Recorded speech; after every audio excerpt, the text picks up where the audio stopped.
Bonjour à tous, vous écoutez Jade FM, vous nous écoutez en vraie radio en modulation de fréquence sur le 99.7 et sur www.jadefm.fr. Jim à l'antenne pour les rencontres de Jade, un invité en plateau aujourd'hui, j'ai le plaisir d'accueillir Lionel Coffinet. Bonjour Lionel. Bonjour.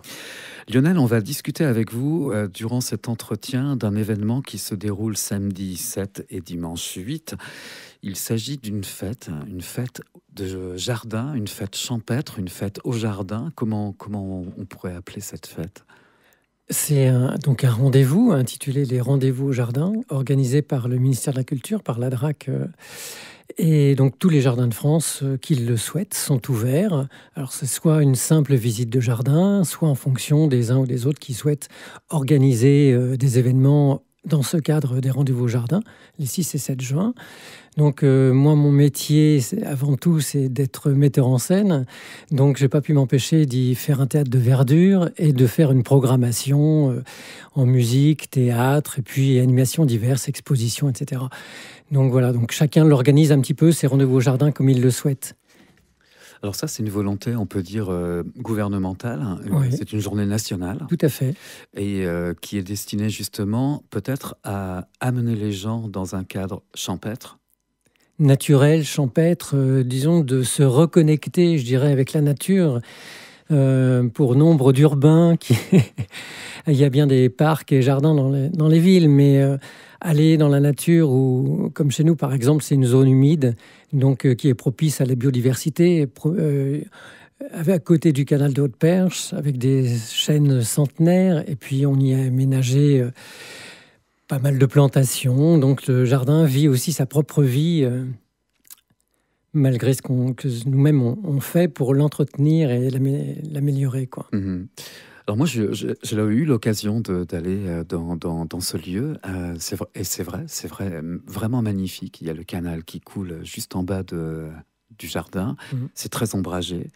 Il y a des espaces qui ont été créés pour justement avoir la possibilité d'assister à divers spectacles. Et c'est là où j'y viens, parce qu'en spectacle et en animation, il va y avoir du yoga, des balades à poney et en âne également, des démonstrations de tissus aériens avec une compagnie qu'on connaît bien ici, les Envolés, et qu'on salue au passage. Ouais. Une balade naturaliste, des ateliers de danse, de théâtre, des contes, des jeux collectifs. Tout ça, ne serait-ce que pour la journée du samedi, un apéro-concert qui va clôturer la journée. Ça commence à 9h le matin, ça se termine vers 23h30. Oui. Et tout ça, ça se construit, ça s'imagine, ça se dessine presque.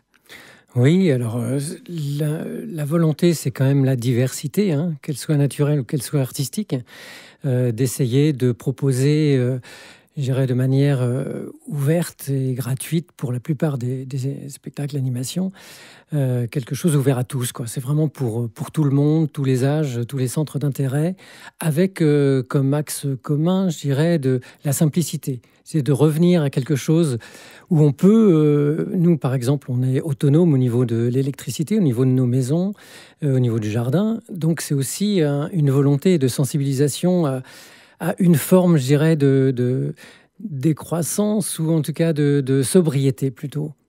Mmh. Sobriété et montrer qu'on peut faire des choses très bien avec des moyens très simples. Mmh. Avec la simplicité et beaucoup de bienveillance. Oui, puis aussi la participation de nombreux gens, je pense artistes et autres, qui participent, quoi. On pourrait les citer, mais il y en a tellement. Mais qu'est-ce que vous aimeriez mettre à l'honneur à l'antenne ? Il y a du théâtre, il y a de la musique, il y a divers ateliers.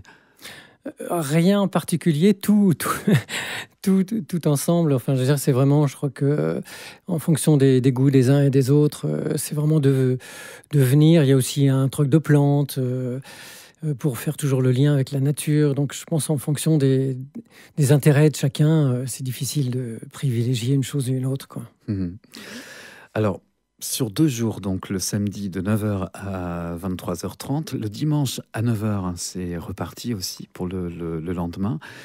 On trouve de la méditation zen pour commencer la journée du zazen. Oui, donc méditation assise, dans le silence, C'est une pratique, je dirais, aussi très simple en soi, hein. Je dirais, c'est vraiment de pouvoir être au présent. Donc, ça se destine aussi bien à des novices qu'à des expérimentés. Voilà, on s'assoit sur un zafou, hein, c'est un coussin de méditation, pendant un certain temps, et puis on ne fait rien. Enfin, rien, c'est déjà quelque chose, comme disait Raymond DeVos. Si rien, il y a déjà un mot pour le définir. Donc, c'est difficile dans notre société de ne rien faire, d'accepter à un moment donné d'être juste là, présent, à ce qui nous entoure, à soi. Donc, on invite des gens qui n'en auraient jamais fait à le découvrir, à essayer.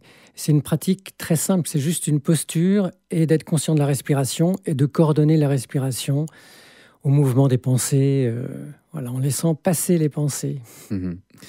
Vous, en tant que metteur en scène, quelle est votre contribution à ce week-end ?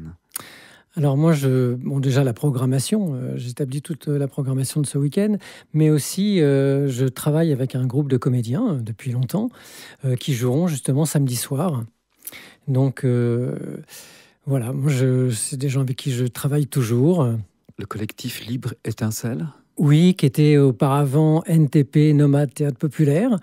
Mais ayant pris ma retraite administrative, on va dire, c'est un métier qu'on peut exercer jusqu'à la fin de ses jours, tant qu'on est encore en bonne santé. Donc, c'est ce que je fais. Mais je ne suis plus, je dirais, NTP n'existe plus. Donc, le collectif s'est recréé, enfin, le groupe de comédiens avec lequel je travaille s'est recréé autour de ce sigle clé, collectif Libre Étincelle. Il y a également un concert, ça m'a interpellé. C'est une femme qui chante Barbarie. Et Barbarie Crespin, donc on en avait parlé il y a quelques mois dans ce même studio. Elle était à l'occasion de la venue de son pianiste. Elle sera en concert le dimanche à 16h. Tout à fait. Donc, Barbarie Crespin, c'est une chanteuse qui va chanter des chansons de Barbara, mais aussi d'elle-même. C'était donc le répertoire, Piaf, c'est ça. Répertoire de Piaf, Barbara et des chansons de Barbarie d'elle-même, quoi. Donc, qu'on invite chaleureusement à venir écouter. Elle sera aussi avec des musiciens très bien. Allez-y, c'est samedi 7, dimanche 8. Si vous voulez prendre un grand bol d'air et découvrir plein de choses artistiques très intéressantes, pratiquer également, parce que il y a beaucoup d'ateliers qui sont ouverts au public, ateliers de peinture. Est-ce qu'on peut appeler ça un atelier, en tous les cas une séance de zazen, de méditation zen, du yoga? Du yoga également, oui. Des ateliers danse, initiation à la marche des 5 sens, des apéros, concerts. Il y a également le groupe Pauline Fleur des Marais qui sera programmé le dimanche. Vous, ça se trouve le Jardin des Prés Salés, c'est le long du canal de Haute-Perche, c'est sur le Clion-sur-Mer. C'est fléché, j'imagine? Oui, ce sera fléché, bien sûr. Oui. Et donc, on invite tous les gens à venir, même ceux qui veulent juste venir flâner, traverser le jardin, sont les bienvenus. Qu'est-ce qu'on pourrait ajouter sur ce week-end de découverte?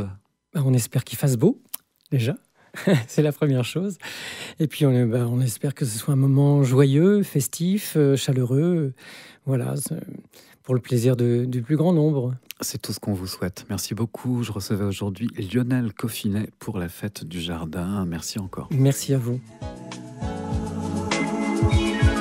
Jade Rencontre, c'est tous les jours à 13h et 19h.